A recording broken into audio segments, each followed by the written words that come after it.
Okay, everybody, microphones ready, please? Microphone's ready. Microphones ready, please? All right, it is 6:30. This is July the 16th.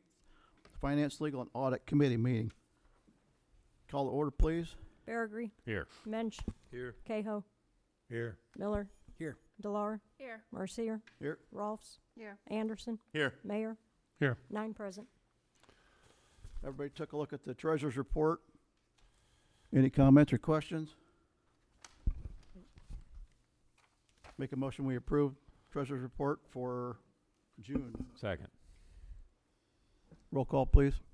Anderson. Aye. Rolfs. Aye. Mercier. Aye. Delar. Aye. Miller. Aye. Cahill. Aye. Mensch. Aye. Berrigree. Aye. Mayor. Aye. Roll call carried. Hey, Benny. Any updates on the next thing? Yeah, we're gonna move the scheduling around a little bit. We're gonna have the public hearing, even though it is posted, but it's in the other meeting. We usually have it in this first meeting, so we're gonna go ahead and have that public hearing for Lakeview Park coming up here. So I need a motion and a second to go into that public hearing. Second.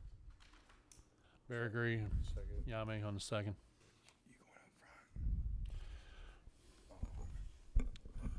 Berrigree. Go ahead. Berrigree. Aye. Mensch. Aye. Cahill. Aye. Miller. Aye. Anderson. Aye. Delar. Aye. Mercier. Aye. Rolfs. Aye. Aye. Roll call carried. So we have Keith Mulholland from Robinson Engineering passing out some of the materials, I think probably similar to last time. Does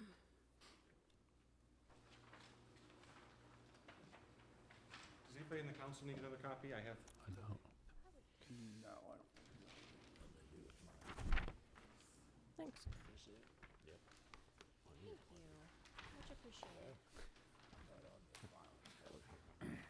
Thank you, sir. Oh, I'll take one if you want. Thank you much. I got it. I can take it. Thank you. So Keith, I didn't know if you wanted to do any introductory stuff first, and then we can have the public step up to the mic and Sure. give their thoughts. Do we want to move this back out front? Yeah, we can.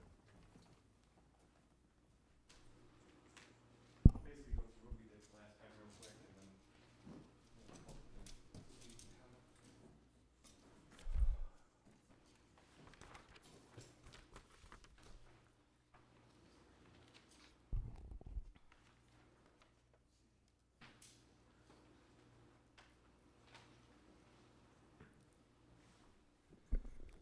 Okay, so currently there is a sign-in sheet circulating. If everybody could please sign that, it would be appreciated. That is part of the submittal we make for the public hearing. This is for the Lakeview Park. The city is looking to apply for an open space land acquisition and development grant through the IDNR, known as an OSLID grant. Part of the grant is to solicit public input and comments about the improvements that are going to be out there. The state funds this program through a portion of the state's real estate transfer tax, so that's where our funds for this come from. This is what's known as a development grant because the city already has ownership of the property where Lakeview Park is. This different OSLID grants can be used for land acquisition development or a combination. As I said, this would be a development grant.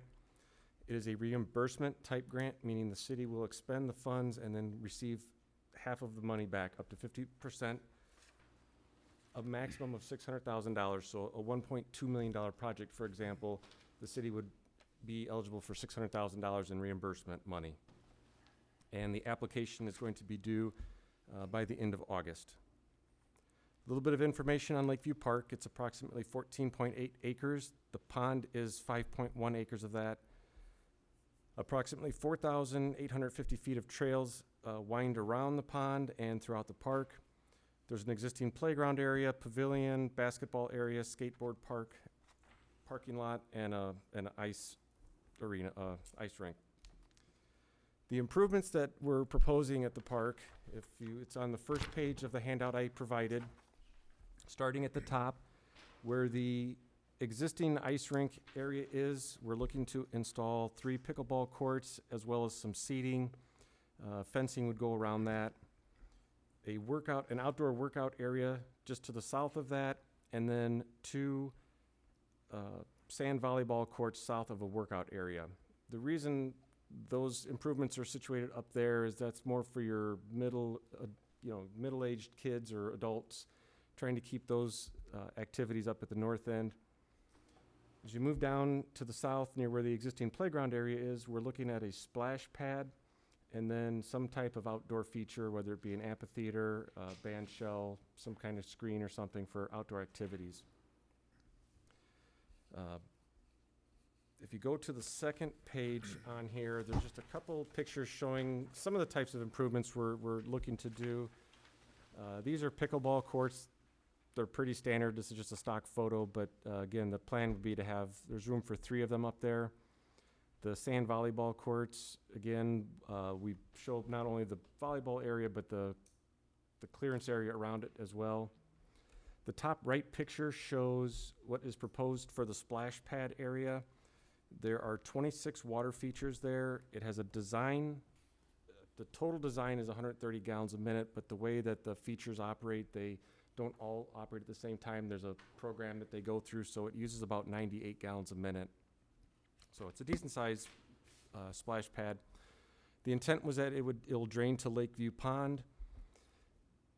Anything under about 200 gallons a minute is not worth the cost for putting a recycle system in, just because of all the additional treatment and filtration that has to be done. So that the 200 gallons a minute is about the break point for either draining to waste or a recycle system. The bottom left picture just shows us a typical kind of combination. There's a little bit of a larger area in the middle for that the band shell, and then some pergola areas where some seating is. Again, there's tons of different options for outdoor things in that nature. The bottom middle picture is what we are looking at for a fitness court. This is an outdoor fitness station where it uses your own body, your own weight, and whether you're doing lunges or lifts and that. There's actually an app on this, and you can use that to follow along the different activities that they have there. The other thing about that is this particular system it has 7 movements, so core, squat, push, lunge, pull, agility, and bend. There is a potential to get up to a $50,000 grant from the National Fitness Campaign to help contribute to the cost of that outdoor station. The bottom right picture shows what they've just added for this year, which is an outdoor studio. It's the same size as the workout area, but there's no equipment on it. It's just designed for outdoor activities. It has that rubberized floor for comfort, but actually I was driving through town. I live in Manteno, and I was driving through town, and there was actually an outdoor yoga class going on. We have an area in the middle of town, which is, they have an AstroTurf type surfacing there, so those areas do get used, but it's an additional expense having that second half on there. So project costs are always something that come up. I've run some rough numbers on the different improvements out here. So pickleball, including the striping, the painting, the netting, and then a fence around that facility, is around $50,000. The outdoor workout area, the total cost is $190,000, but again, $50,000 of that could be eligible for a grant through Blue Cross and Blue Shield. If you add that outdoor fitness workout area, the cost comes up to $263,000. The eligible grant in that instance, I believe, also goes up a little bit, but it's a double the size facility, so it is still going to be costing more. Sand volleyball, around $64,000.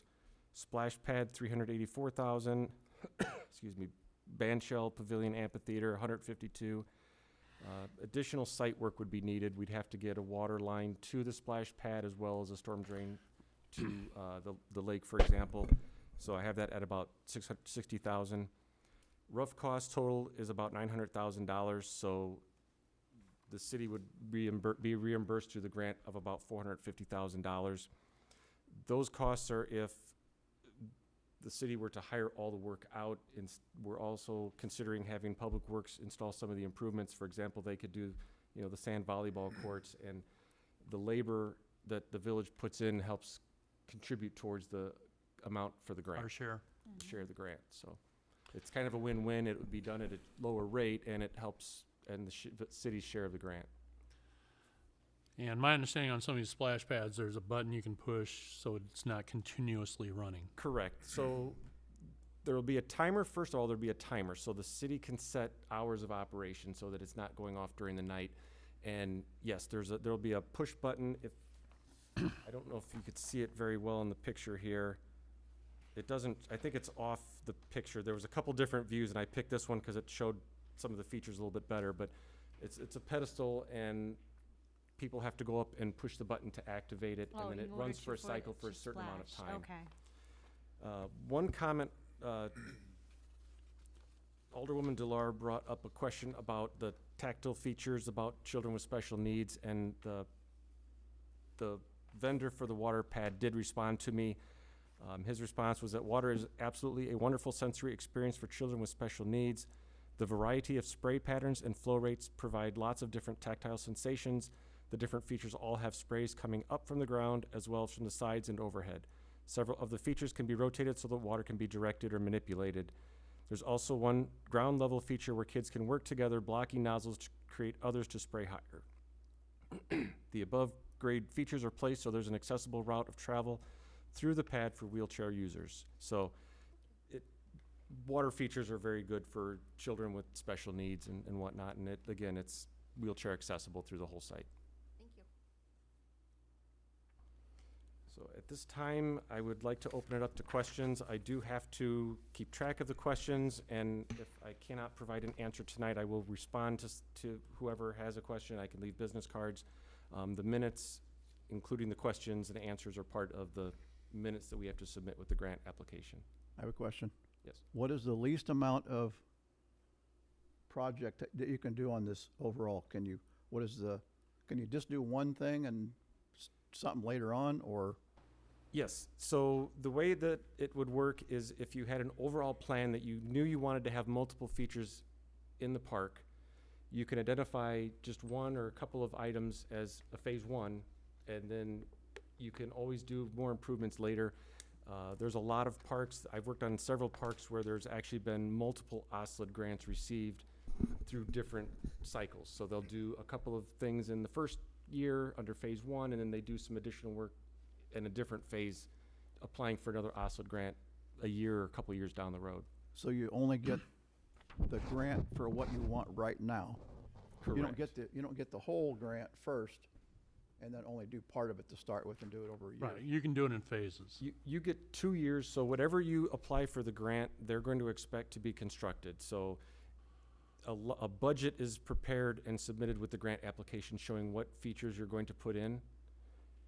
So if you only wanted to do, say, the pickleball courts, that would be the only line item. You'd only have the line item for pickleball. You could show these other features in the park, and they would just be future you could identify them as future phases. But you submit a budget with the line items for the work that you want to do. Okay. So you have 2 years to complete whatever items you include in there. So if you have Yes. 3 of the 4 or 5, then you could do 2 the first year and the third one the following year. Like I said, and then Public Works share of work would come out of our share. Yeah, because we're responsible for 50%. So anything we can do is an offset on that 50%. They only consider labor for that. They don't consider equipment, which is unfortunate, but Right. that's just how they. Labor and material. And we can only pick one park site. You can't do at multiple parks. Your application has to be for one site. So if you wanted work at 2 different parks, you would have to do that over 2 different cycles. You'd have to do one park at 1 year and then a different park under a different cycle with OSLID. And a city-controlled park. So Legion Park, we could not do for the most part, even though we run the pool, but it still reverts back to them if we would break that agreement. They would have to, the park district would have to apply for a grant at Legion Park. And the flooding would kind of makes that. They used to have a little kid thing in the front where the parking is, where you'd run through, and I think they got rid of that because of the damage and stuff from the flooding. That was way back when I was a kid.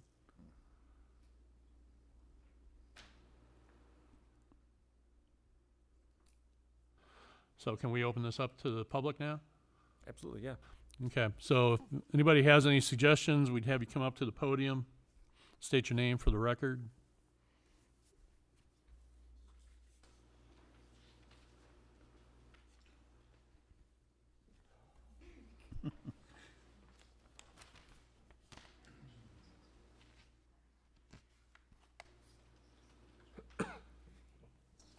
Hi, good evening, everybody. My name is Angelina Pacheco. As some of you who have gotten to know me over the past year and a half, I do a lot of research. And since we went to the last meeting here, I immediately started doing research as to what makes a park great. And some of the things that first pop up, of course, is the accessibility to the park and the inclusivity. And I think that the last meeting, the reason why I didn't say anything is pretty much every single comment that, at least that was made on Facebook, was read here out loud to the room. And from reading the comments again just before getting here, the same sentiment has been pretty much reiterated. A huge approval for splash pad. I think that was said probably the most, the band shell. Anything that kind of creates a sense of community or a place that larger groups can go to. And having that inclusivity for different demographics in the community to attend, that's free. I think that the splash pad is really excellent because it is something that's free to families of all ages and sizes. Some things to be said about the timelessness of certain parks. I think everybody thinks of really classic parks where you can view, all, whether they have a lake or a pond, or see people fishing in private and there's quiet areas. When I look at the sort of blueprints as to what could potentially be put into this park, it sort of looks like there's a lot that could possibly put in there. And I've personally not spent a ton of time at Lakeview Park, but from looking at it just from here, is it going to be remarketed as an activity park? Is it the same type of park that it is now with not quite as many additional amenities? Because there is a lot that's in there, and it can very well be an activity park, but having pickleball court next to a workout facility, skateboarding, and all of the additional things that's being proposed here, it's definitely a lot in a smaller space. And I don't know how much of it allows for future improvements in the next 10 or 15 or 20 years. But everything that has been shown here, I think is really excellent. It shows that we really care about the family members in the community, and I think that it really speaks volumes to wanting to provide something that's accessible for everybody. But it did very quickly bring up it highlighted some of the issues that usually comes with making the improvements. And I think anyone here who has Facebook probably saw is, whether it's with the splash pad or the volleyball sand, is what do we do about the homeless issue? What do we do about this and that could negatively impact these really great improvements that we want to bring to our community? And I'm mostly just wanted to pass along something that I, again, further researched, that we want to be proactive in addressing some of those issues with our community members rather than being reactive and installing something like this. And then now we're faced with, we've got, folks that are doing things that they shouldn't be doing in the splash pad or in the volleyball sands. And I know that, John, you have said that there are some preemptive things that have been spoken about with the police department and probably other sectors of public works. But something that I wanted to share with you all is, through some of my research in Atlanta, something that they did, and I'm not privy to the programs that we have in place for members of the community who could benefit from job placement or home placement programs, but at Atlanta they have a very large homeless issue. Over 2,000 homeless people are asleep on the streets in Atlanta alone. And they actually initiated a micro community project called the Melody Project, where they actually reused the shipping containers that were used during COVID for the overflow of hospitals and actually turned those into tiny homes and built little small communities for the homeless population and developed a very robust program to help those members of that part of their community actually cycle through and improve, their life to get off of the streets, but actually improve their living and work situation. And I know that that's sort of beyond this specific Lakeview topic, but it is certainly something that was the residual sentiment that was made after the first images appeared from the first meeting. And again, it was a lot of people that were very on board for a splash pad, a lot of people who were really excited about it. I was really excited when you had mentioned the sensory playground, because I remember reading that, and that's, something that is very marketable for a town, especially for a town that wants to have new businesses come down here, wants to have people who are maybe done with a city life in Chicago, move to a smaller community, or Mayberry, I think it has been the term that's been thrown around. Being able to say that we have these amenities that say we care about all different types of folks that are already in our community and attract new ones definitely speaks volumes. So I honestly don't have much more to even say about what's been presented here, other than one thing that I did notice that's slightly different from a lot of the parks that I've encountered through my travels, is I've actually worked out, so the both of us have worked out at that exact type of outdoor workout area in Colorado, and we've seen quite a few people use it. There's something to be said with the tech aspect of it, which, kind of shoots Watseka into the future, so that is a good thing. But that is a type of amenity that doesn't need accessories. You kind of just show up in your workout gear and you're good to go. Same for the splash pad. You sort of just show up and you're good to have fun.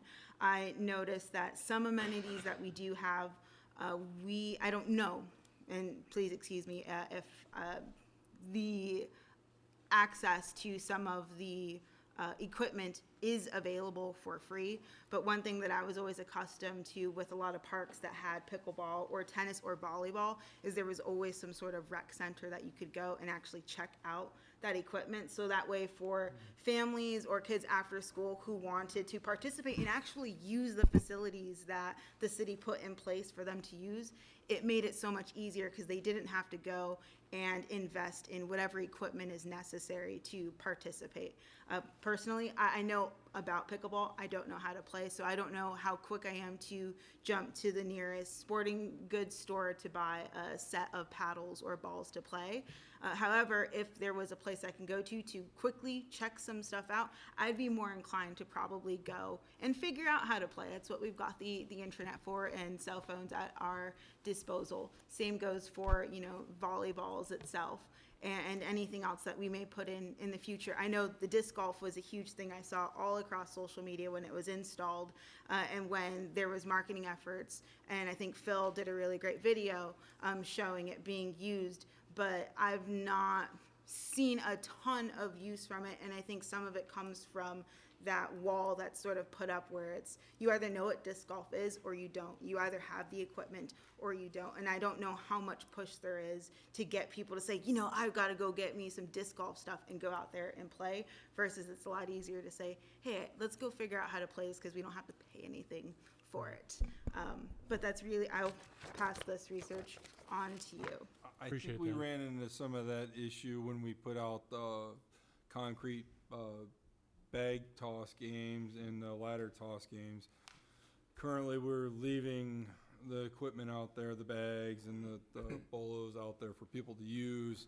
At one point, we discussed, do we put the equipment here to check in and out? But unfortunately, you're limited Monday through Friday, 7 to 4. So that's a hurdle we've been trying to get through on other things, but it's definitely. We haven't talked about maybe one of those Yoder sheds and hire somebody, and that way they could check it out. But that's another layer of employment, but maybe it's a good high school job or something. Yeah, and it's just something that I've definitely have noticed, and I know that when the disc golf did open up We had discussed possibly going to check it out, but I remember actually trying to search, is there a place that we can actually check out equipment, and I couldn't find Or any. check out, no, and we had talked about during when the pool's open and having them do some equipment there, but we never got around to that. Yeah, and I think it's just, these are all, again, just areas where those questions are just gonna sort of surface back up. That's a good point to consider, so. There may be electronic devices like electronic lockers or things like that that we could look into, that we can station out there, and people utilize a card, and they pay up front to use the stuff, and when they return it, the money's returned to their card. I'm sure there's the electronic devices out there. No, yeah, and I know that but that kind of cycles into a whole other discussion to actually identify Yeah, and that's a good discuss and point. solve that particular problem. But I just know that my big thing is always trying to be as proactive as possible, but Sure. sometimes you just can't help when you have to be reactive about something. And those were just some of the pain points, if you will, that I noticed through comments. And, again, I'm not certain as to what programs are currently available for some of those more, I guess, glaring issues that will constantly sort of be brought up. But one comment that I read that I think is extremely valid is that those issues definitely should not stop or hinder any of these improvements for the city, because we still have to continue to progress for our residents and anybody future who, looks at Watseka and says, that looks like a great place to live. That's Well, really all I've got. the other pavilion we were looking at, never want to take the festival away from Legion Park, the Family Fest, but I think there's some little concerts could be done over here in the Yeah, meantime too. and the band shell thing, I think the Family Festival has been really great, and we went to it, we participated in it the first year that I had moved here, and seeing the community really come together in this town is such a great thing. And the Cahos have done, everybody has really done a great job with that festival, and it keeps getting bigger and better. And the Winter Fest, and I think we continue to have events that bring the community and outside communities here. It's all for the better. So a lot of these things, and especially that band shell and the splash pad, where it's these free, very easily accessible and usable amenities, I hope are a priority, because I'm not certain if, who decides which one of these is, so to speak, phase one, or which one or two are actually kind of on the top of y'all's list of to actually, put into a budget and submit for this grant. I really think it's everybody here, the people that show up to be involved, and talking about the Family Festival. Those that get involved are the ones that are driving things forward. Those that want to get involved and give good input and positive input on these things, I think the council can take that and identify what's wanted the most. But if, back to the public hearing, if nobody shows up to these things, we have no clue what people really want, and then they complain later. So definitely appreciate your involvement to come here. Thank you, Angelina. No, yeah. Thank you. Of course. I mean, we're literally opening up a business downtown, so we want nothing but the best for Watseka, and to see it, continue to thrive and stay on this path of improvement. Thank you. So we're in the public hearing phase, Tom. I don't know if you had something on the public hearing for the park? Pardon? No. For the park? No, If it's other public comment, we'll be getting to that. No problem. You, sir? Okay. Andy Muller. Okay, when I heard about this park system, I came out here and rode my bike through there, and you can't even ride on the sidewalks because there's so much goose shit everywhere. It's a bad problem. It's an extreme issue. And every one of these things are going to be impacted by that. So I think the geese have been ignored for many, many years. Oh, yeah. So this year we've taken multiple steps. The city's been brooming the sidewalk out there. Well, this year we've decided that, sweeping the goose poop is a temporary, a daily fix. That's all it is. And unfortunately, it's very time consuming and it's costly. Yeah, the day I So was here, we- they didn't sweep. I know that. I mean, So I couldn't even ride well, on we the side. swept today. Yeah. Unfortunately, we're limited on staff, Oh, I know. equipment, things like that. So it was swept today. We try to sweep it at least 3 times a week. But if you put a sand volleyball court and they get in there, So back to where I was going is this year we've worked on removal of these geese. So we started off the season with having a company remove the nest, the eggs. Unfortunately, we can't just go destroy nests or eggs. It's No. illegal. So we had to pay a company to come out, removing nests. When geese hatch, every year they come back. Oh, yeah. They find that that's a safe home. So we're trying, this year is the start of removing the safe haven for them. If they figure out, it's gonna take a couple, 2 or 3 years of removing nests and eggs, and they're gonna get an idea that this is a safe place to have a family. We've purchased a laser to help scare them off. You know, we can't go out and just shoot geese. no. So we're doing everything that we possibly can, and this year I think was a big step. But it's going to take a few years. We've got, was this park been here 15, 20 years now? Yeah, yeah. So it's not going to correct itself overnight, but this year was, I think, a big move to get rid of geese. I think 2 or 3 years of nest and egg removal with making it uncomfortable with this laser that we have. It scares them and makes them feel that there's a predator coming at them. Oh, So we are, unfortunately people don't see that because we're not out there shining the laser when people are out using the park. You can't. It's a very intensive, high-powered laser that, you can't shine it on water, things like that. So we're limited on when we can use it. Yeah. But we are trying to remove these geese, and this year was a big step to what can we actually do to get rid of them, not just clean up after them. We are working on it. Lauren, at one time, didn't you have some white swans? We've tried decoys. The decoys only work for But a they short got- matter of they time. got until broken realize by they're not people. moving. That's not a predator. yeah. Where the laser, we can go out there, we move it. They're not getting used to it, so Yeah. it's helping. It's time, unfortunately. I understand we see a dot. It looks like a baseball bat coming at them. Oh, really? When you do it on their chest, it looks like they've been shot. I mean, you wouldn't believe this thing when it Okay, gets well, on them. that was It's, my concern. I hate to say it, it's kind of fun, but But, yeah, unfortunately, it's a pain that we hear about a lot, and we try our best to sweep that, and unfortunately, we can't sweep it 7 days a week.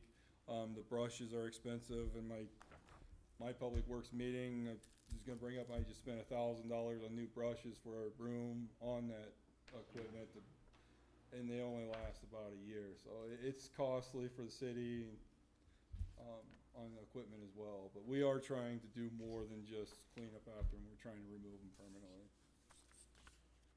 If it makes anybody feel any better, through my research, I actually found that the parks that have a heavy bird population, including geese, are some of the happiest parks in the U.S.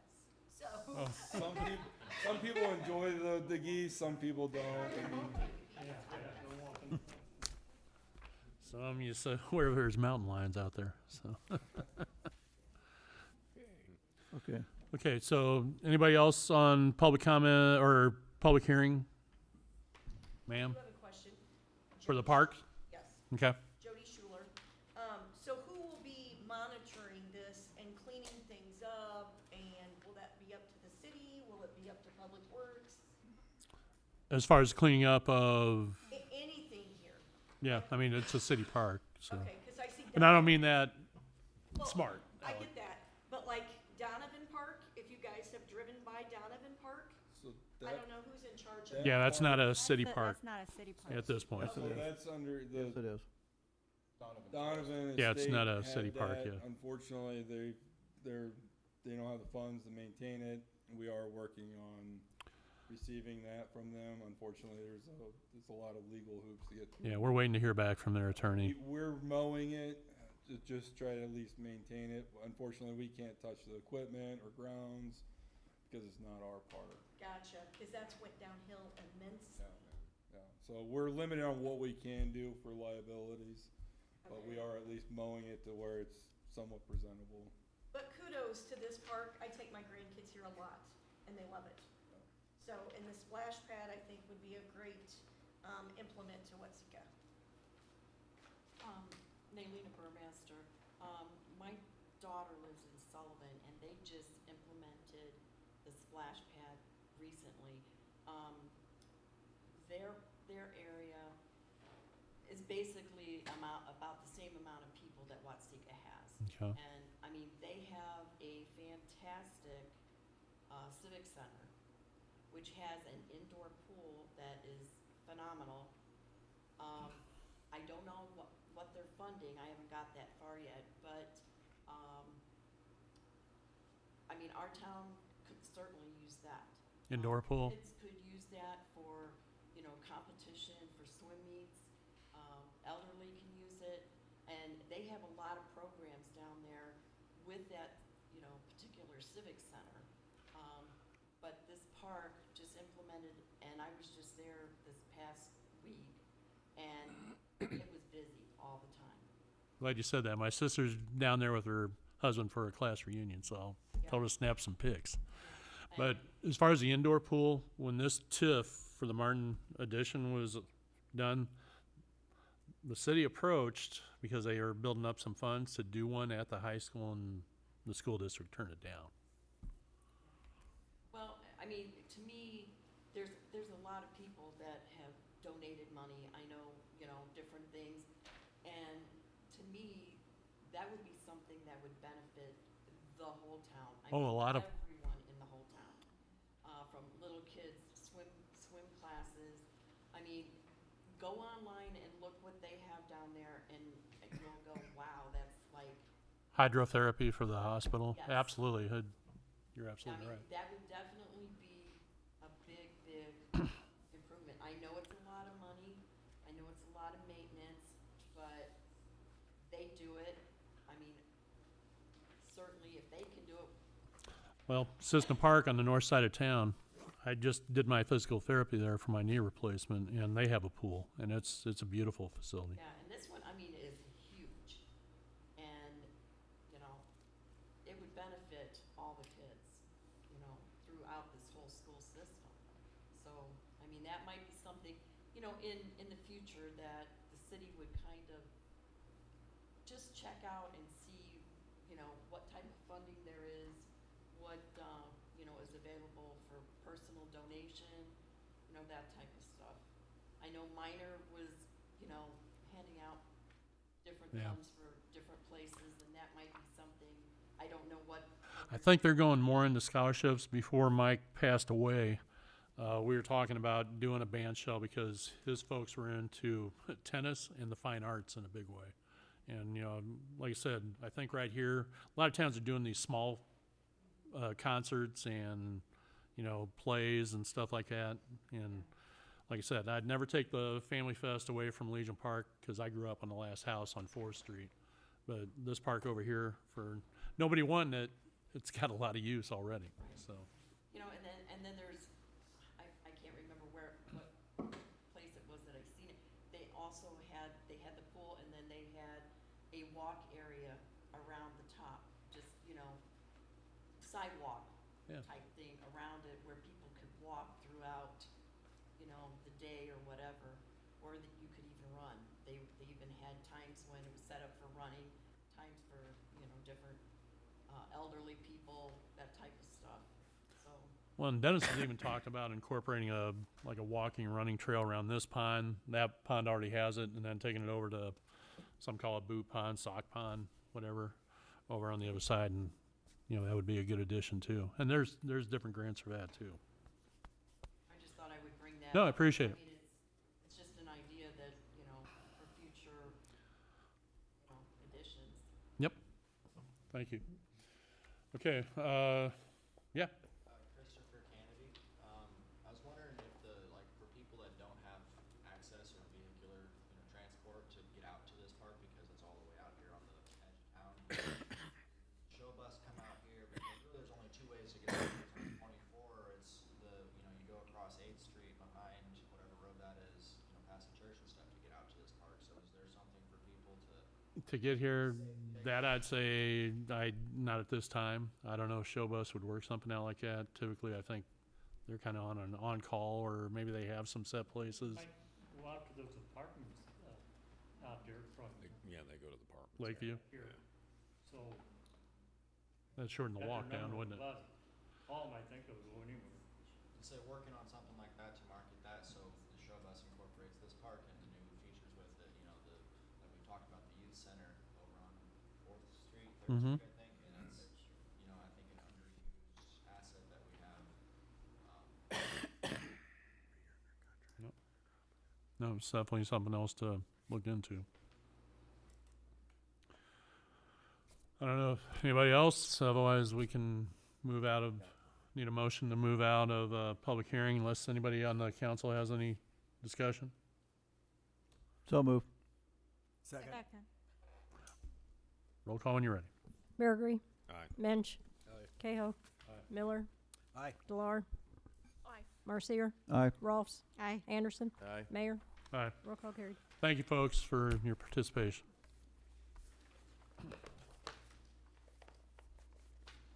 John, do we have a J.C. Penney discussion or not? No. Okay. Plymouth Pond sign is next on the agenda. Plymouth Pond sign, I think last meeting. The only thing is, we had some public, I know we had a public hearing, but public comment. It's not on there. Oh, it's not on this one? Okay, next meeting. There's That's no my public fault. on I this don't one. How know about how the I- next meeting? Added. What's that?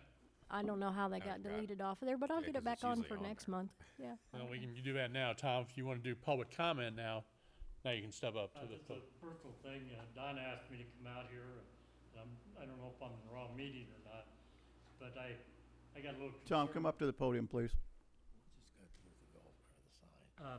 I kind of representing not only my shop and my customers and our employees, but the residents behind me on Hickory Court is such bad shape. Nothing against Lauren, they've already been down there this spring, graded it, filled the potholes, but the first rain, he knows it, the week after, it's right back the way it was before. I got some pictures of it since we had it rain. But, Don suggested that maybe it might be in the future, we possibly, get a card and rock the car and, might solve some of the problem. But not only, it's just our handful, you know, the police go down it a couple times a day. We've had an ambulance back there a couple times. Eric and the code enforcer guy goes through there every day. UPS, the mailman, the garbage guy. And, I had one, just this week, I had one guy come in with a new pickup truck, and he just washed it, and he parked down the street because he didn't want to go down the alley. And that's what brought this to my attention. This goes past your shop? Yeah, Hickory Court. I think that's a street now, isn't it, or is it Well- still considered an alley? It was an alley. We gave it a name after they built that duplex back there. I have no idea what you really want to call it, but the right-of-ways should only be an alley. Don knows it, about 3 feet out of the way up in his property in the grass just to get around the potholes, and I do too. And I just, you know, throw it out there and see if there's possibility down in the future. Guess we can check on the status of if it's a Well, road. we or need not. to look at our ordinance. Was it ever deemed a road or is it just an alley? I don't know. Obviously, that was before my time when the sign was put up. Obviously, this alley road has been here since the beginning of time, correct, Tom? I think you guys are out there We 3 or graded, 4 times last year grading it out. we might have graded it once last year. I know one time you came down and really done a nice job, last for This should be in a couple months. You compacted it, but when, as you can see, once we get to rain, if you look at that second pothole, I think there's a Volkswagen at the bottom of it. But anyway, whatever you guys can do for me, I appreciate it. Okay, Well, I think to start with, we'll at least get things graded off. We'll bring the roller over. Throwing this out there, maybe we can try to utilize the spray patch machine, see if we can lock things down. We compacted some- gravel for the most part? Well, that's, I mean, it's gravel, but it's I don't know. doing the same thing as tar and chip. You know, you're Okay, I putting mean, you down think it'll adhere oil, enough? You're putting down oil, I think we would roll it in that situation, being that it's gravel, we have some methods we can try now. Okay. This machine we purchased this year, so we can try something a little different, Tom. One thing I did want to ask is I thought at one time we was talking about doing alleys here a few years ago, and we did not want garbage trucks running down the alleys because they was getting tore up bad in the spring. The only, I noticed the garbage trucks are going down this alley to get to the duplex back in there. I think the only thing that we talked about with no garbage trucks was that extension of, what is that, Park? Where it goes around past Trumbull's house. And we took over that one part from, who lives back here? Not Taden, what's his name? You know, Park Avenue past Zoom Wallens. Students down John there? Dudens, yeah. Well, they put up a sign that has recently stopped the garbage trucks going down there, which created an issue with one of the residents not getting their garbage picked up. But Yeah, he doesn't want them going all the way down to the end. I at don't his think he place. wanted them turning around in his drive, so they put up a sign themselves. And I think even our snow plows. So I don't know on that, Don. I'm not saying no. I just, That might have been before my time. I don't remember anything about garbage trucks and alleys. Well, I got. because there's a lot of people that, Tell you that Tom is correct. It's quite of a mess right now, and I know it's been graded. Lauren has been over there a couple times. I was gonna say, in probably the 2 years I've been with the city, I've been there twice. Unfortunately, maybe more of a biannual thing that we need to grade and roll. But I think we should try the spray patch Yeah, try that. machine and try to lock things down with the roller and see if that is so how many houses are back here? If we did no garbage trucks, they'd be hauling those totes a long way, right? Yeah, they would. Okay. There's, well, Benny used to live back there. That house is still there. Then there's that new duplex, and then Tom's shop. The other ones on the other side face Hickory Street. So they have to haul those totes all the way up to 2nd Street?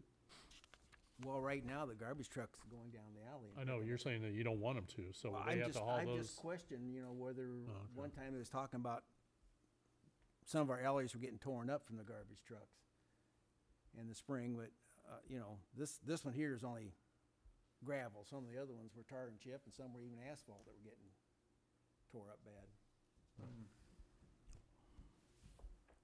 Anything else, John? I don't have anything, no. I mean, we can come back and talk to this, we can talk about this in Public Works rather than Finance. So, Any more did you have public comments, comments? sir? Well, it's, Public comments pertaining to Finance, not Public Works. I mean, we can get it all out of the way. but- Okay. It's we can off the move on. subject, We can John. go ahead. I'm trying to stay to the agenda. I said go ahead. Did we do that? Sorry. Trying to.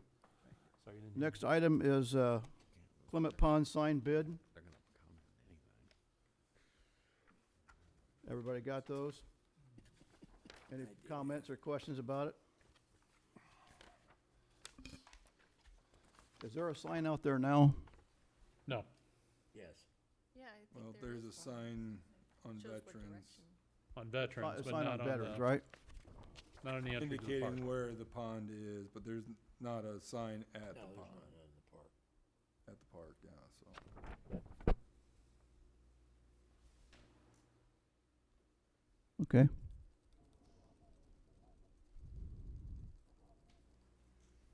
Any comments, questions?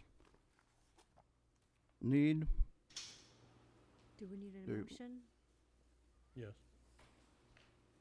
Motion in a second. Okay, no discussion on it? Or is there a motion and a second for doing something about this sign? There is an existing sign out there currently, and it looks like this is gonna be would be an upgrade or a The nice sign is on sign. veterans saying, pointing an arrow towards Clement Pond. As far as a sign on the main part of the park, there is not. That would be an addition.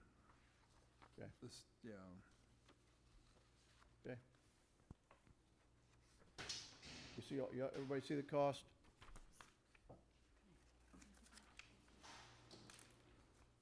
Right there.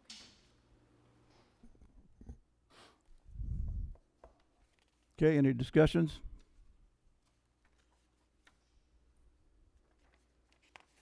Table it for now? Okay, I'll suggest we table this for this month.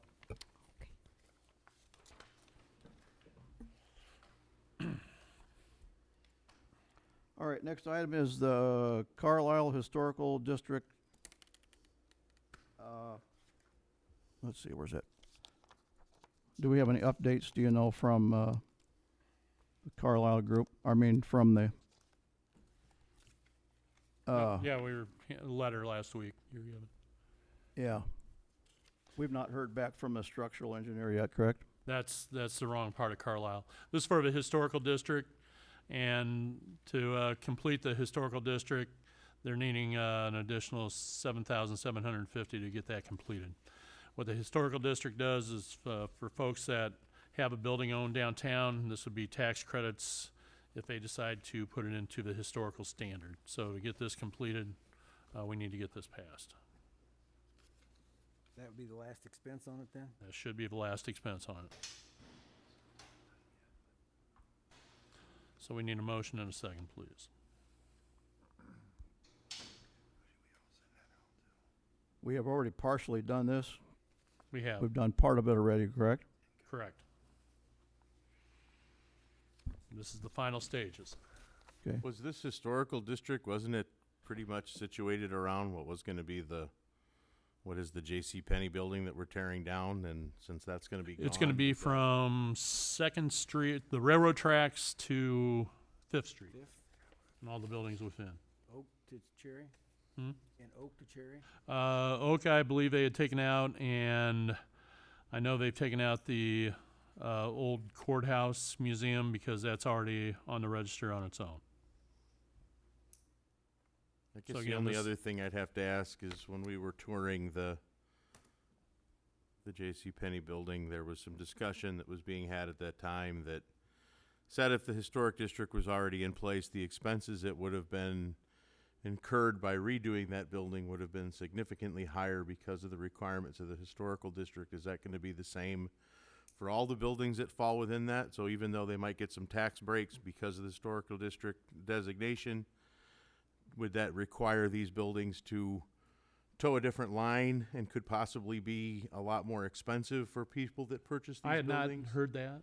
I was Um, part of what was the discussion for the people that were out there, and it was just kind of like in the air, and I just thought I'd ask. I don't know No, the as answer far to as these. if they would choose to go the historical route, this would give them tax breaks on that.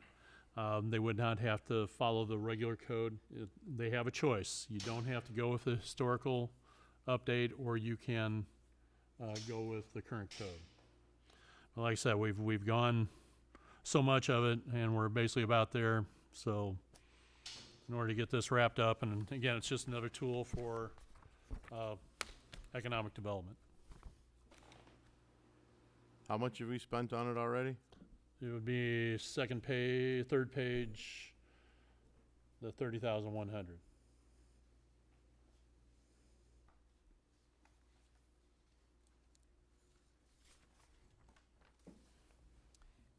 You're saying the owners of the building have the option? They to have the opt option. in or opt out? They have the option If to. they opt in when they do it, they could get, It'll be kind tax of a different set of credits. codes that they would have to do.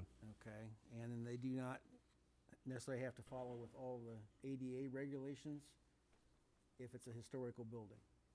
To my understanding, it would be different codes. That's probably more of an Eric question. Okay, well, he's not here. Right. I will make the motion for the 7,750. Okay. Do we have a second?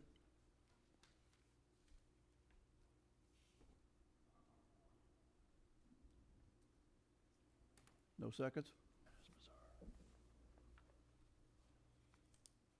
Okay. Did not pass. Roll call. Guess we don't need a roll call, do we? Okay. All right. No more discussion on that subject? Next item, I wanted to talk about park cameras. I did not forget about this. We did approve security cameras in the parks We did approve 3 different quotes. It's not been done yet because I was trying to seek out different internet sources for the security cameras for video recording. And also, my understanding there's a 360-degree camera that we might potentially use at the parks, and I'm still waiting for a price.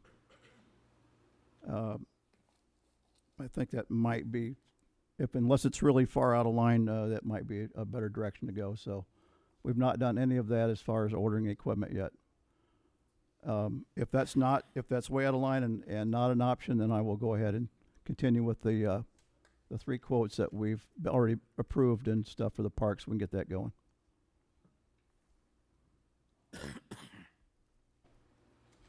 Any comments about park cameras? Okay. Any budget, audit, financial discussions, budget discussions? Other than that, there were no transfers this month. And any other inquiries about any other subjects for finance, legal, and audit? So back to the Carlisle Historic District. Yes. For that $7,000 they requested, is it what is the reason that they requested for the extra 7,000?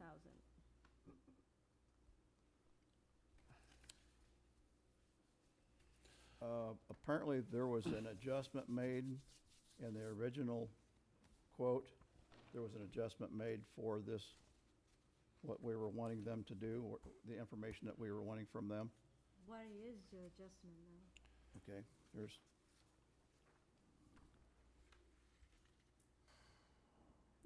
do you want that subject brought up next month, John, or what do you want to do on it?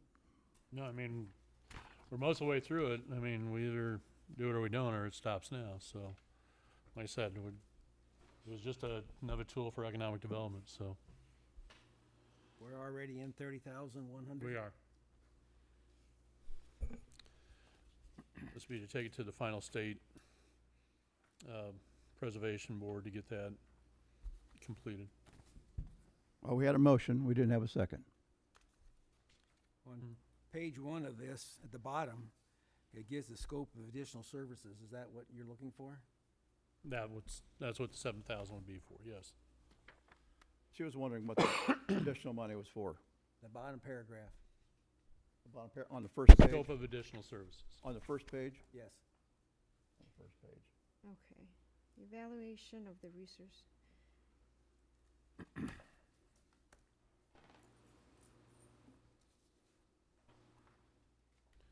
But just for clarification, this was not done just for the J.C. Penney's building. This was for the district, Yeah, from Second to, So actually, from the tracks, or from the tracks from the tracks to Fifth Street. 6th Street. So did somebody come here to explain it to you that needs to be done within Correct. that contract? And they put it in a letter to us, so, like I said, we're basically most of the way through. If we don't do this, then it goes no further. I will second it. I guess I don't understand, why are they holding $31-something thousand hostage for an additional 7,000 at the end of all of this? Why can't we move forward with whatever this is gonna cover? If we've already gone this far with it, why are they sitting there and holding our feet to the fire by saying, hey, guess what? All that money you've thrown at us so far, unless you give us another $7-something thousand, we're not gonna present it. I don't understand that, so. Well, I mean, I understand, when they're doing the work, and then you can't really saw predict it. what's gonna happen. I mean, But then it's- they find something that they have to do, and then, but I just think it's after the fact. I mean, I just look at, they've pieced this stuff together. I've listened to this, not really been in, I'm not against economic development downtown, but it just seems like we take consultants and throw money at them like crazy and never go anywhere with it. Now they're begging us for another $7,000, or they're gonna keep our $31,000 hostage? Well, I guess probably before we go off on what you're saying, I could see if we can get him here next week to see if it makes that's a more good clarification, because I don't want what you're saying to give a wrong impression. Well, but that's the way it appears to me and to my constituents. I'm not talking for myself, I talk about the people who voted me here. So this is the kind of thing that needs to be explained, and it needs to have people Well, that's what I'm understand. saying. We can get somebody here. I'll try Well- and get them here next week. That's fine, but if we don't vote it now, we can't vote on it next week. So they can come and talk all they want, but we still have to carry it to another meeting after that, which means they got another month to wait. So, and then are they gonna charge us money to show I think up we've and put talk? things on for next week that we can discuss. Another month is not gonna kill a project for this meeting. This has already been tabled, this has already been, not been It passed. didn't get a second, so it should be on for next month. Yeah. This And is, again, it shows right, Jenny just showed it on the piece of paper, 8 hours travel time to come up from Springfield that they're billing us for. So are we gonna then pay another 8 hours of time for them to come up and explain why they need to charge us more money? You know, these are the kind of things that just seems like it's a hole that just doesn't ever get filled. So, and it's our taxpayer dollars that are being thrown into Okay. the hole. And so, okay, maybe they can do a Zoom meeting and not charge us the travel. okay, this subject's already been, this did not pass, so we're gonna move it to another month if you like, but this did not pass. If there's no Yeah. other suggestions, anything else of the committee? Nope. Motion to adjourn. All in favor? Aye. Aye. Thank you.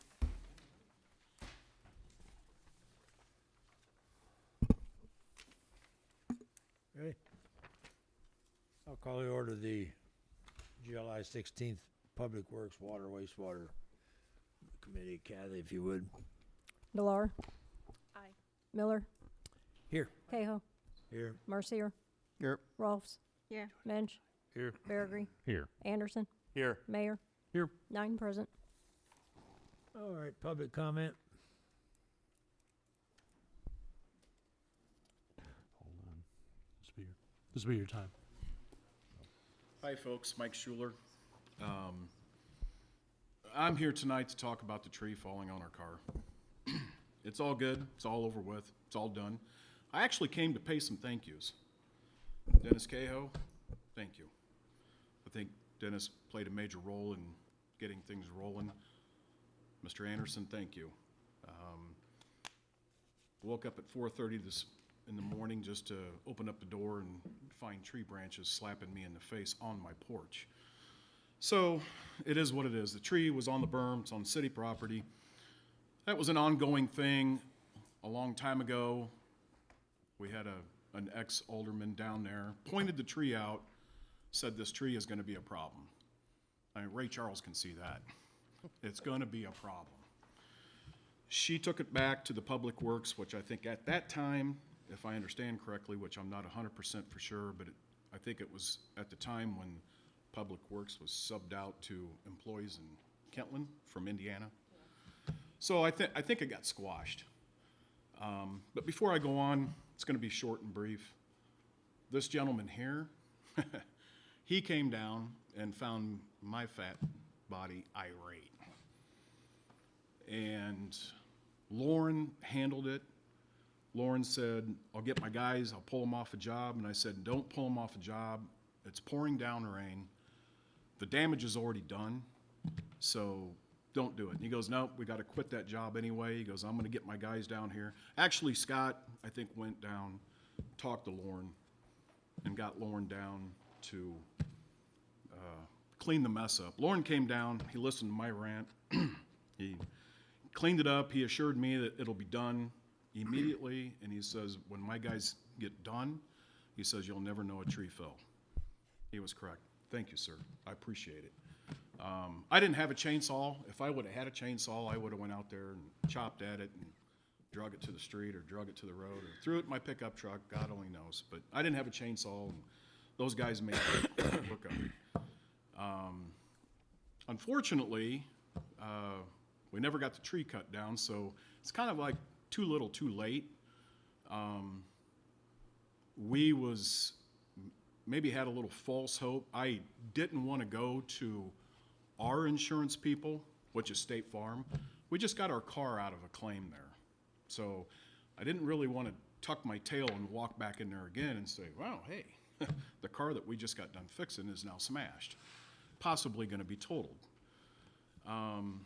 So we received a phone call from a lady, Rachel Shore from risk management, whoever that is, and whatever risk management is, which I have learned a little bit.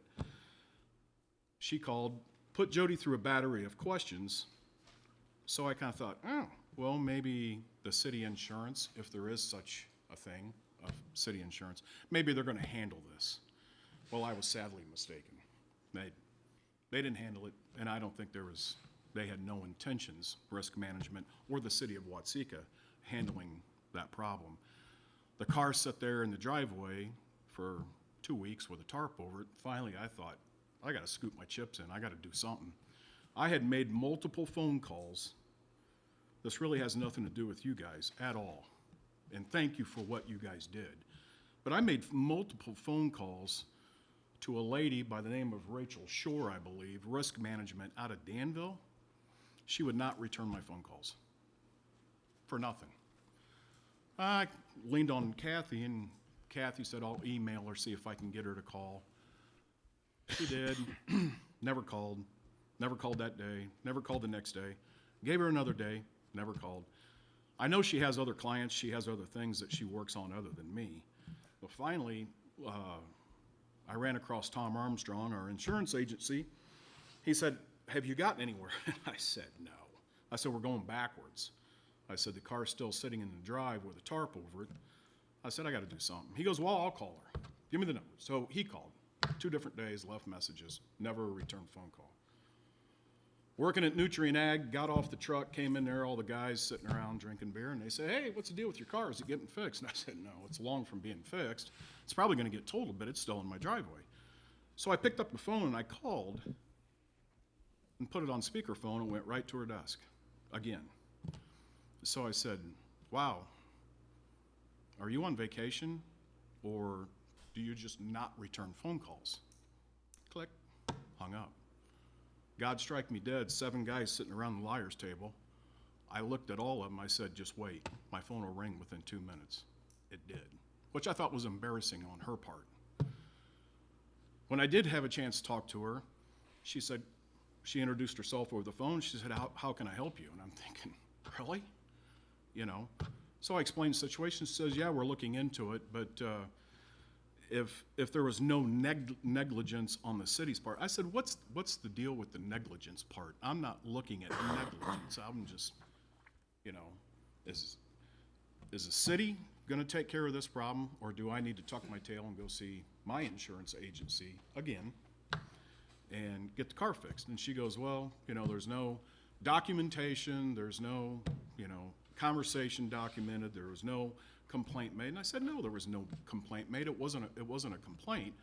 It was just simply, this tree is going to be a problem. Not if, it's when. Well, it happened.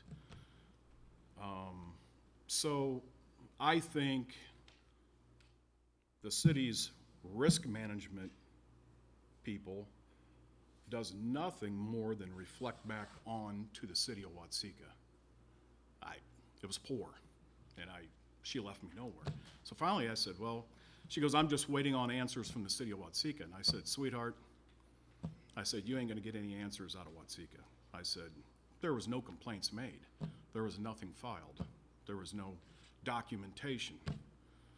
So I hung up, and we got the car taken care of. It got totaled. Hell, we just got a brand new car, just drove it here. So it's all good, nobody got hurt. So there's a lot of good things that come out of it. The only thing is I wished, you know, you talk about being proactive. That was probably one of the most expensive trees to have taken down, at the tune of $15,000. Because we got $15,000 back from our car being totaled. I'd love to hand each one of you guys a check for $15,000 and say, hey, go buy a car. Good luck to you. So we had to add another $15,000 in it just to get into an entry-level car. Unless you want to spend $15,000 and get a car with 107,000 miles on it. So it was a very, very expensive tree. Probably the most expensive tree I'll ever pay to have torn down. Kyle Floater runs a tree service. Knowing what I know now, Kyle Floater came by and said, hey, how much would it cost to have that tree taken down? Looked at it and said, $1,500, $1,700. Okay. You want it taken down? No, it's not my tree, it's a city tree. Oh, well, okay. Off he goes, and I thought, you know, I don't want to go all through the red tape, dot the i's, cross the t's, go through 15 meetings just for me to pay out of my pocket to have a tree torn down. Knowing what I know now, I wished I would have spent the $1,500 and just had the tree torn down without even talking about it. And then if somebody would have discovered it, then I would have went to tree jail. But that would have been fine with me. Would have been a hell of a lot cheaper than what we just endured. So, too little, too late. And 2 doors to the east of me, there is probably, Lauren, maybe a 70-foot tree, at least, and it's dead. And every time we get a soaking rain with wind, heavy wind, you can watch the whole ground move. You want to be proactive, that tree needs to come down. It needs to come down. It's going to land on somebody's house, and we're not talking your average tree. This thing is huge. When it comes down on somebody's house, it has no choice. It will come down on somebody's house, no matter what direction it decides to fall. It's going to ruin a house completely. Lauren, is that tree on our list to have taken down? I think it's marquee. And if I can interrupt for 1 second, I'm sorry. And I explained to Lauren real quick, I said, I understand that the city of Watsika can't go around and just start willy-nilly taking down trees. I know there's a budget for that. You start doing that, you're gonna be taking trees down all over the place. I get it, you can't do that. But my 7-year-old grandson, he was riding a bicycle, and out of the clear blue sky, he stopped and he said, Pawpaw, he said, I think that tree's gonna fall on your house.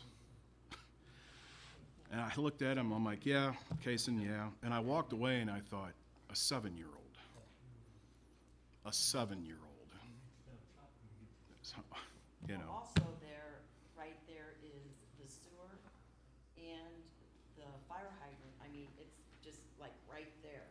So if that thing goes down, I mean, it's been there for years. I'm sure it's got a root system. It's gonna rip into a lot of different things. Oh, that's gonna be a beautiful mess. That's Right gonna around be a that beautiful curve. mess. It's right on the S curve. Right at that curve. So that tree I'm looking at removing, it's not dead, but unfortunately with it being so close to the curve and the situations, and it sounds like it's heaving when the wind's blowing. Oh, I watch it all the time. I sat out there. I mean, I haven't seen it, but I mean, the tree's not dead. It's still got green life on it. We always But say it's dead because it's always dropping some major limbs off of it. Unfortunately, these 100-year trees, they got dead limbs up top. 2 years ago, I came out and talked to Kathy because we had a evergreen tree there, and one of the, it was this size of a limb that fell over into that evergreen tree. And I told her, I said, the kids ride their bikes to school back and forth all the time. 2 days later, across that sidewalk was that limb.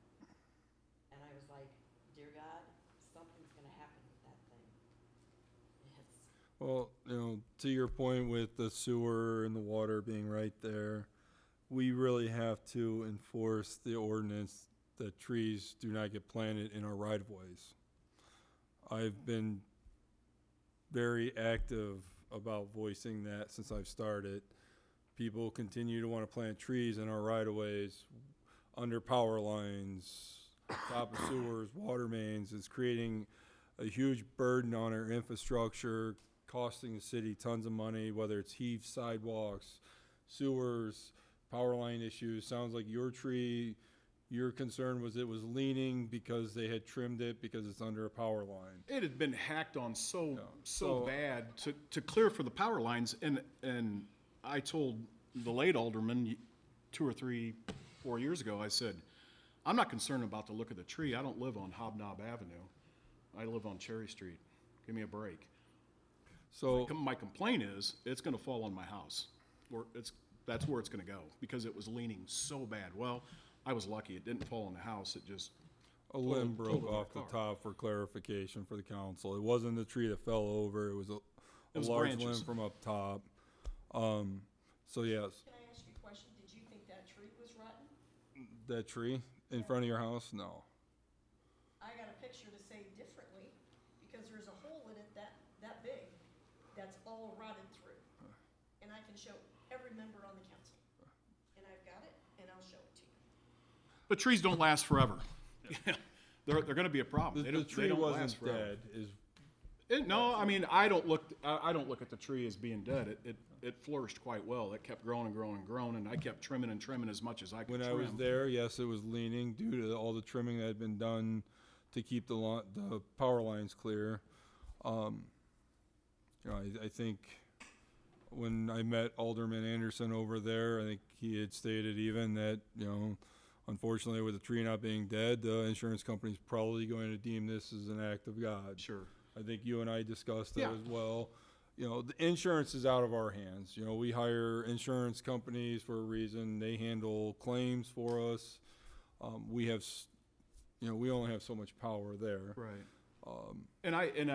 But I do want to point out, and nothing against any council member up here, so please don't be offended, but when residents have issues, you need to call ICOM and you need to call City Hall to document problems versus going to your alderman first, because if Mr. Anderson had not called me, I would not have been aware of it, or had not gotten your message, or whatever communication you had going on there, just like your previous conversation with your council member had not relayed it up the chain or to Kathy, did not document it.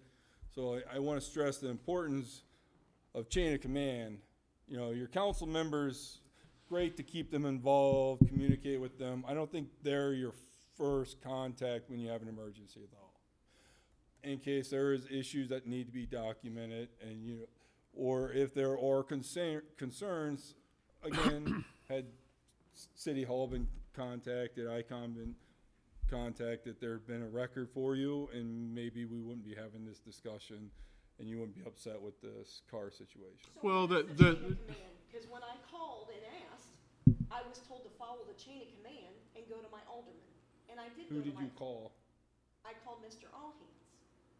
On the tree? Yes, this was 2 years ago.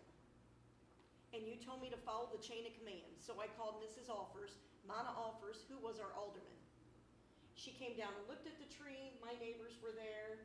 She's talked to my employer. I work at Flower Social. I can document lots of people that were there when she talked to me about it. She said she talked to Public Works, and she couldn't get the tree taken down. Before my time, And I did I'm that. recommending all calls go to City Hall. City Hall is closed, you call ICOM. Everything that goes through ICOM is recorded, and they can replay it. And this is for your guys' protection. Sure. And I'm not trying to be a jerk or overstep any boundaries, but I think for everybody's protection, things need to be documented properly versus calling your council member first. Great to follow up with them and discuss the matter, but I think a proper chain of command is ICOM after hours, City Hall during normal working hours, so it's properly documented, and then follow up with the mayor, your council members. But when the Rachel lady said, when she asked my wife, do you have any documentation or proof? I don't know if any red flags went off in her head, but I had red flags going off all over. I thought, done. That's a done issue. It's done. She's going to do nothing, because I knew that there was no documentation. I had some friends come back. They were here visiting, going back home. They said, he did bring up a good point. He's a very sharp gentleman. He said, since when, he goes, I always thought, because he spent many, many years living in this community. He said, I always thought it was a privilege and an honor to be able to call your alderman to express concerns on whatever you may have. And he said, now judging from this lady that works at risk management, not only do you have to have legal documents in your hand to talk to Mr. Anderson, if I was to have any concerns, I suppose you better go get it notarized or have an attorney on a retainer fee. And he's like, for Christ's sakes, he goes, where does that stop? you know, I guess I'm old school, you know, face to face and a handshake, I know that's no longer anymore. But the way I was handled by risk management, which I think she reflects back on our town, I worked for Mr. Benny Marcier years ago. I came to her as a customer and I got treated like crap. And never a phone call, and never nothing. If I would've pulled that off, working for Benny's Communication, I would've been fired. Hey, Mike, can you hold on a quick second? Is that- Kathy, who is this company that he's referring to? Who is our insurance company? Illinois Risk Management League Association. Illinois CCMSI. Municipal League. I wonder if they, you said this is a Danville number?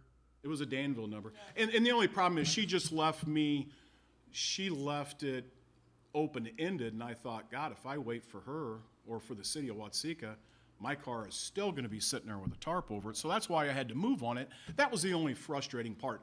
But at the end of the day, thank you, sir. Thank you. Dennis, thank you very much. Scott, thank you. You guys came down, you got rid of the tree, and then a week later or less, Lauren sent his guys down, got rid of the tree.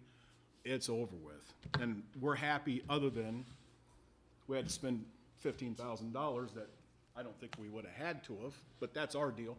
Scott did tell me, he says, you know, everybody's gonna say, well, it's an act of God, so you're gonna have to talk to your insurance people. Well, I remember looking at Scott and I'm like, well, that's great. So I can look at you or look at Mr. Allhands and say, yeah, John, yeah, it was an act of God. You talk to your insurance people. That's kind of simple. I'm just wondering on Thank this you. risk management, they probably hire independent claims adjusters in the area. This not returning phone calls. I may get that number from you and I got the contact number. I'm gonna contact IML and let them know about this person not returning phone calls, cause that's, you know, having worked in the claims business, you know, we had dates by state law that we had to get to the claimants and insureds and stuff like that, so. I'm sure the city's paying That's disconcerting, to So, be honest with you. my question, so I can spare any of my friends, any other residents in Watseka, am I irritated? Yeah, I am irritated. My car was paid off. It had 60,000 miles on it. It was a 2013 loaded fully Camry. So now that's totaled. And, I mean, how would any of you feel if you were in this position and then you had to go out and spend another $14,000? I didn't have to buy a new car. I just retired 2 years ago. If I knew this was gonna happen, I probably wouldn't have retired. Now I've got a car payment. Could anybody in Watseka do that? I mean, what's the protocol? So, if I may interject, it's just like in human resources. If you don't have documentation, it didn't happen. It never occurred, right? What I would recommend, and I agree wholeheartedly with Lauren, reach out to Kathy, send an email. Do something that gives you proof that said, we talked about this 3 years ago. It never got resolved. You have become aware of the situation. It is then our obligation to make sure that that happens. Had that have happened, had you have had documentation, it might have gone differently. So I would And I did have emphasize doing that. documentation on my phone, but I got a different phone and I have none. Except for the alderman who would've came and said, yeah, she did talk to me. But that, like he said, talk to Kathy. I did talk to If Kathy it's- about the tree, that, Okay. that limb that came down on the sidewalk. Then I would say, as silly as it sounds, put it in writing.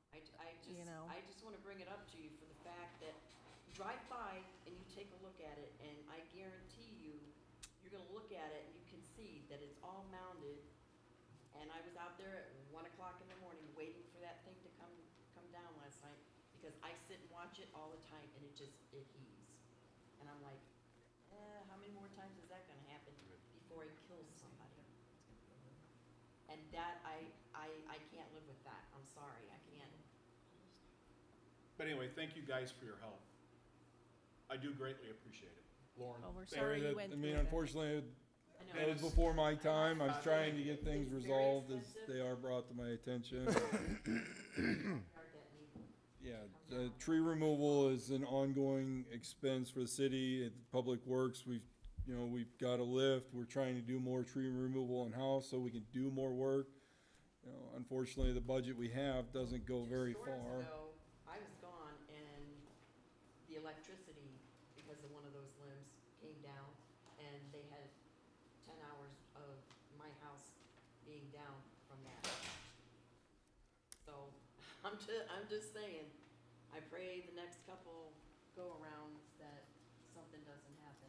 Well, we certainly appreciate you coming and, giving us this information, and we are, really sorry for your issue that you're in, but. Just a car, nobody got hurt. Well, that is the bonus out of that. I'm gonna keep is- on living, but it was frustrating, Understood. it's like- But anyway,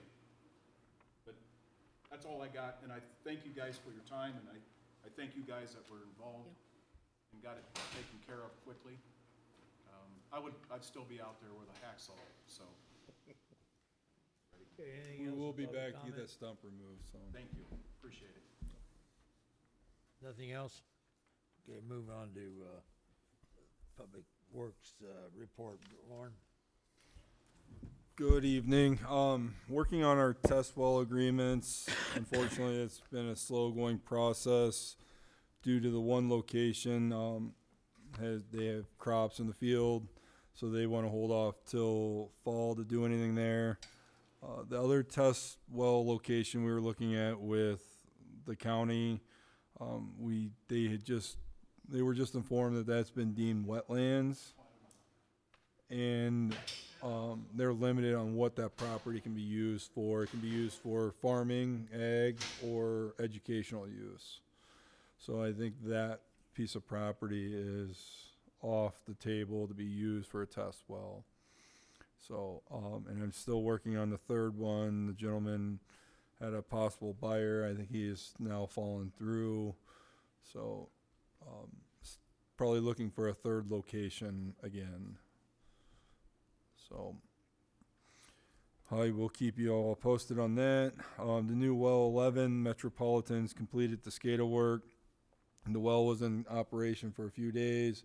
Unfortunately, we had to shut it down because talking with the IEPA, the operating permit has not been finalized and approved. So I'm hoping this gets resolved during the next couple weeks. But it is functioning, ready to go. Just some paperwork there. Well 6 cap and abandonment was scheduled for middle of July. I've been playing phone tag with the well drillers. I believe that's been pushed out a little bit. So hopefully at least August. Distribution system, meter reading improvements. Not a lot of movement on radio installation lately. Fire hydrants been completed. As far as painting, the tops have been painted to indicate the hydrant flow there, utilizing some of our summer high school help. Still working on replacing a couple hydrants that need to be replaced due to age of them. The North Street water main extension under the railroad, that's completed. We're moving forward with the asphalt repairs there at the intersection on both sides. Keith can update us on that bid. I'm going to be getting some documentation to Kathy for the council meeting next week, and that'll be submitted to IDOT next week, so. That's for the That's bids? for North, yeah, for North and K, and then the South Block of Fifth. That'll be submitted to IDOT next week. They advertise it on their bulletin. And you said that's an 11-day posting, Yes. so we should. Very anxious to get that When do you repaired. think it'll go out for bid? We're going to get it to IDOT next week as soon as IDOT puts it on their letting.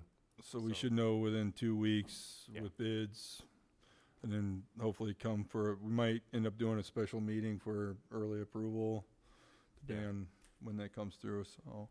Yes, Keith, I was gonna ask, how come this wasn't included in the original price of the water main? Why we gotta bid this out? It was included in the original contract, but when the water main project was finished, their asphalt plant was shut down for the year. So it was originally scheduled to be part of that project. So did they take the money out of that original bid? Yeah, they were not paid for the work. That project doubled in cost due to obstruction we hit during boring. And we were looking at doing the storm sewer down K Street, so last fall, with it being late in the year, asphalt plant being closed, we decided to pull that off to try to get the project closed up, and with expectations of getting more money for the storm sewer project that didn't come through, so. Yeah, that intersection's been tore up almost 11 months. And I don't know where the buck stops, but that's way beyond the scope. That should never have happened. Never. That water main that road should have been fixed a month after the water main was done. And I don't care what the holdup was. We should have shipped it from someplace else to get the asphalt in there. As long as I sit here, that'll never happen again. Never. Shame on this council for letting it go on.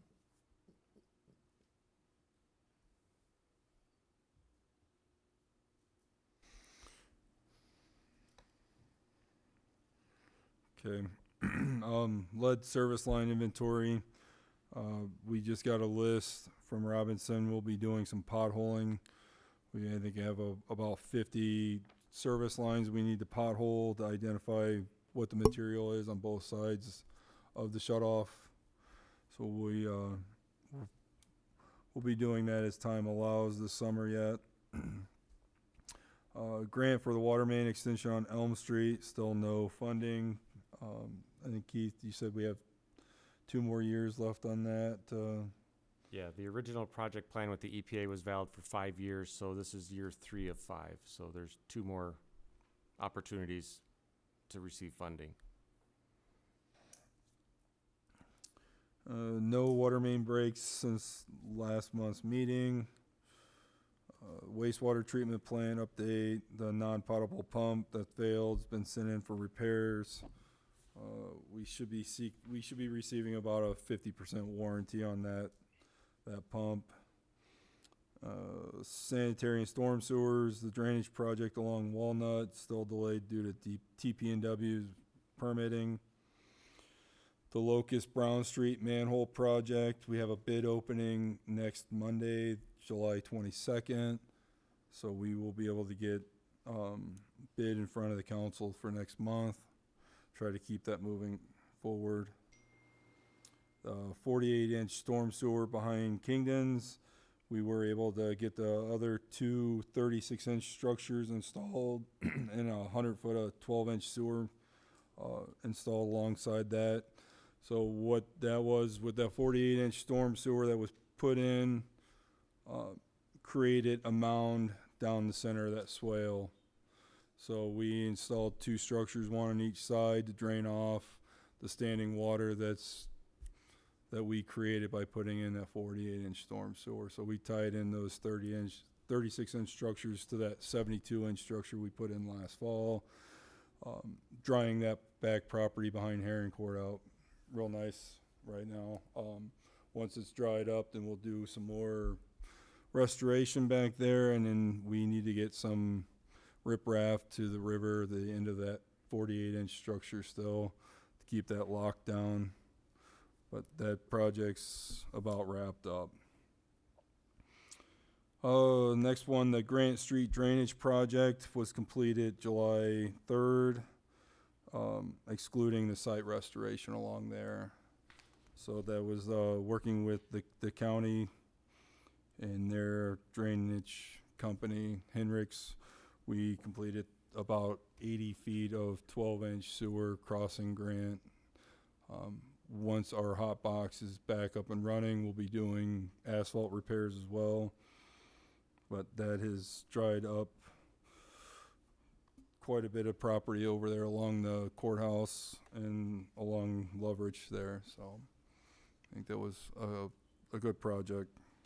Lauren, can I ask a quick question on the Grant Street Drainage Project?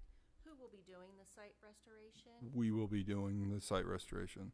That was part of the offset. Just checking. Thank you. Which is minimal. Once it's settled, we'll be removing the dirt along there and seeding it. So it's. Thank you very GIS mapping continues, no real updates there. Parks, we have the LED lightings completed at the tennis courts and is now on a push button timer.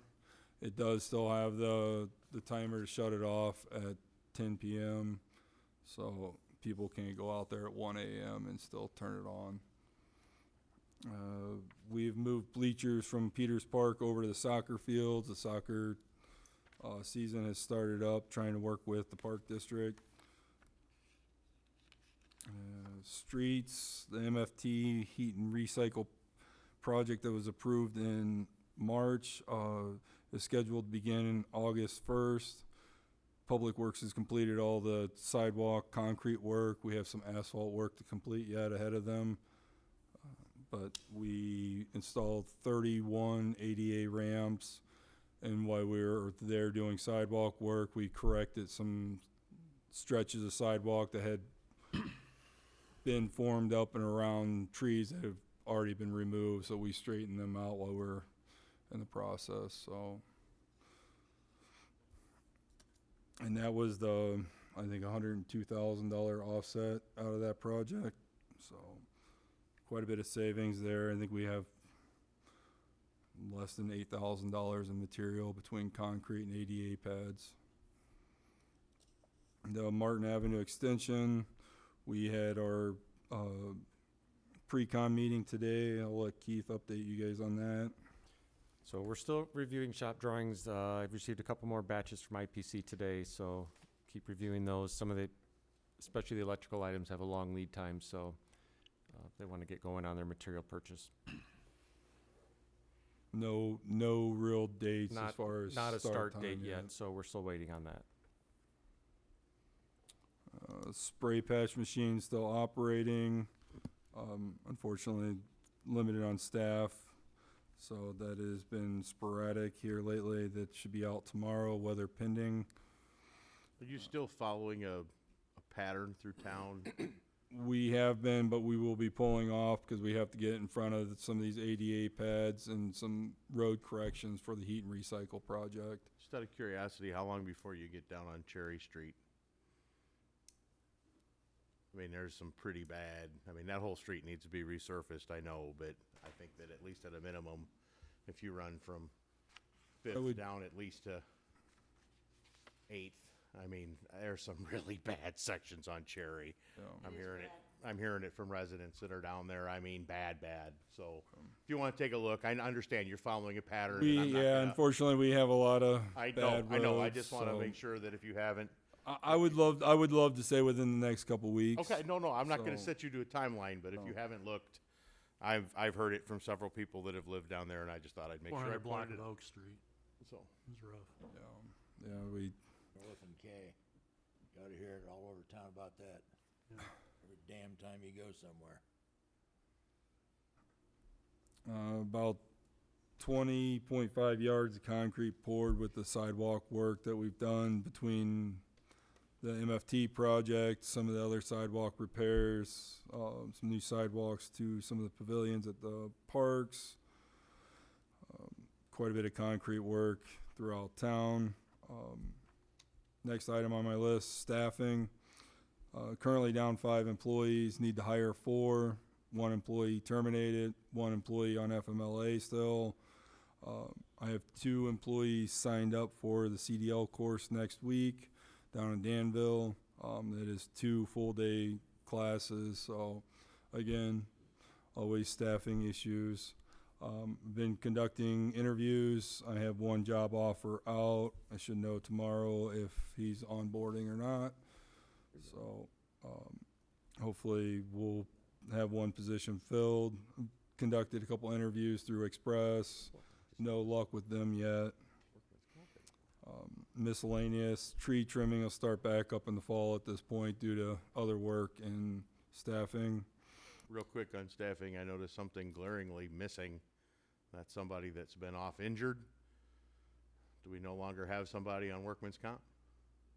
We have 1 employee terminated. Enough said. Thank you. Okay. So, equipment, I provided a quote here along with back to the trees and the cost of the city, I provided a quote. This is what they call a battle axe for the KX80. It is a tree grinder. It is not a brush hog.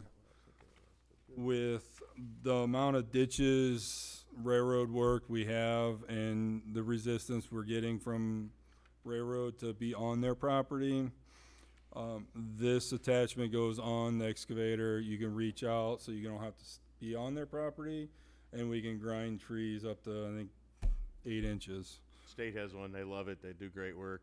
That'll take So out I a think- stump, it'll do all kinds of things. Yeah, you can clear areas Yep. pretty quickly. I really feel that, we have a small tree maintenance budget. I think with the amount of work we're doing in-house with the tree removals, we can pull money out of that budget to purchase this, and we can continue to do more clearing. This is a one-time purchase that'll last us 15 years. It's got teeth you can replace as they wear down.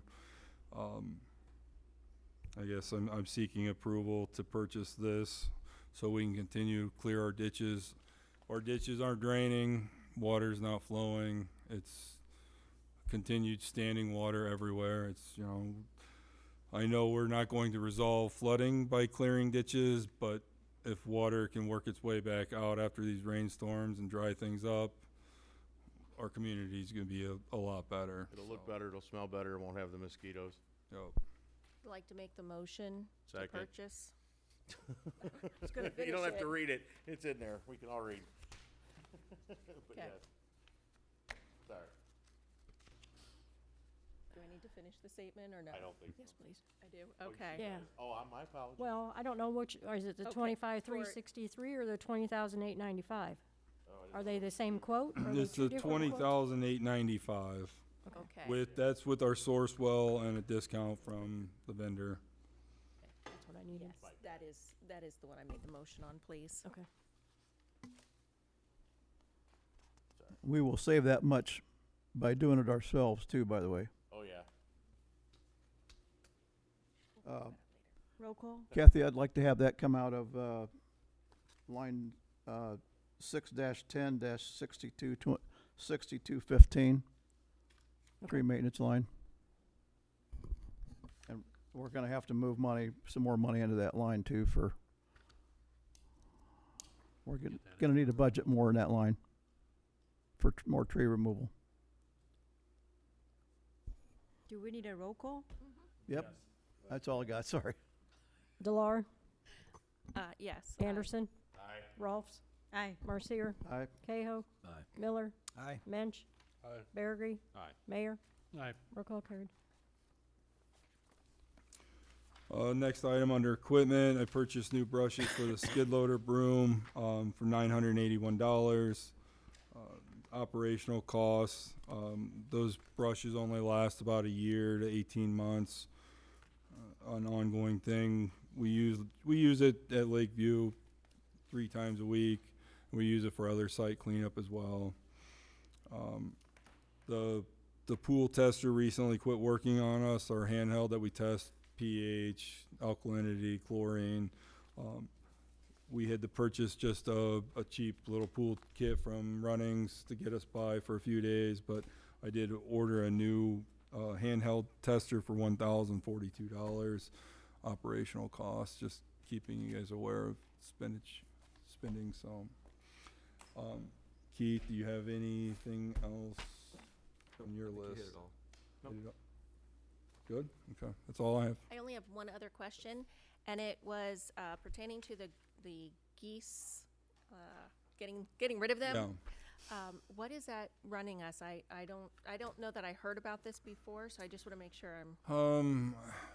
If we call them out, I want to say it's about $1,000 for a day of nest and egg removal.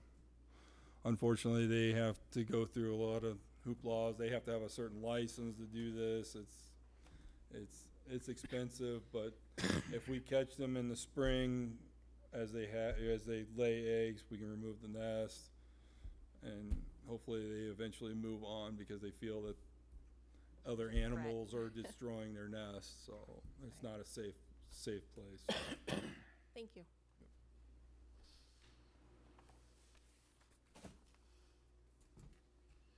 That's all I have. Anybody have anything else? Motion to adjourn. Aye. Aye. Aye. Aye.